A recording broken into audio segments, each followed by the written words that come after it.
Pour son troisième film, José Giovanni nous surprend doublement.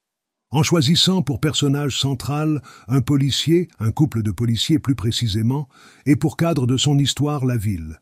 Alors que la loi du survivant et le rapace avait pour héros le personnage giovannien par excellence, l'aventurier, le truand, et pour décor les grands espaces corses et mexicains.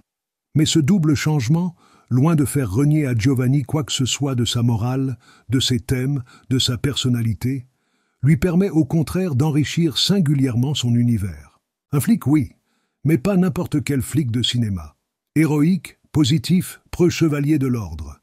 Giovanni n'est pas Verneuil, et le Ventura de Dernier domicile connu n'a rien à voir avec celui du clan des Siciliens.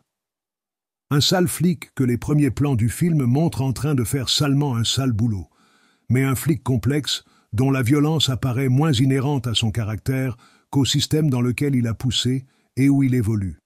Et curieusement, après l'avoir chargé en quelques minutes, Giovanni réhabilite peu à peu son personnage, en faisant la victime de son devoir et d'une machination, en montrant l'autre face de l'homme, épisode du petit garçon et des pigeons volés, en laissant percer sous l'écorce rude sa solitude et sa tendresse, relation avec la jeune assistante, en le confrontant surtout avec des tâches sordides, cueillir les dragueurs des salles obscures, ingrates, courir la ville à la recherche d'un témoin disparu, et finalement criminel, puisque le témoin retrouvé et utilisé par la justice sera laissé sans protection et abattu. Le film se ferme ainsi, comme il avait commencé, sur la mise en accusation d'une police dont le souci premier est de réprimer, de frapper, de condamner, alors qu'elle devrait chercher à prévenir, sur la dénonciation de méthodes qui consistent moins à protéger le faible qu'à abattre le criminel en vedette. Et sans jamais tomber dans la facilité, dans la convention de la charge anti-flic, Dernier domicile connu met à nu les rouages du système policier, son engrenage qui broie aussi bien ceux qui l'utilisent que ceux qu'il est censé servir. Mais l'engrenage est également, ici, celui de la ville, protagoniste monstrueux, étouffant du drame qui se joue.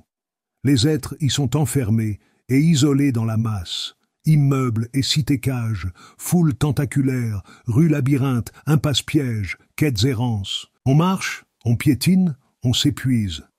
Et le sujet devient son objet même, le cadre physique de cette cellule sociale qu'est la ville, la lassitude de la vie absurde et destructrice qu'on y mène, et que chaque plan, chaque personnage secondaire, le vieux gardien, l'artisan poète, interprété par Paul Crochet, un commerçant, une vieille fille hargneuse, vient dénoncer.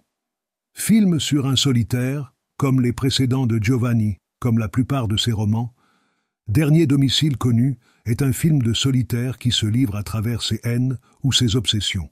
La police, la ville.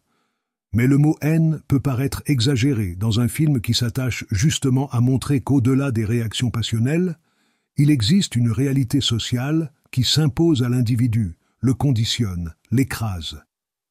La sagesse consistant à fuir autant que possible cette réalité, ce que fait Giovanni qui, en dehors de ses tournages, vit retirée quelque part dans la montagne, ou bien à la mettre en scène et donc à en faire prendre conscience, ce que fait Giovanni cinéaste à travers des films qui nous concernent tous dans notre vie quotidienne plus qu'il n'y paraît de prime abord. Guy Brocourt.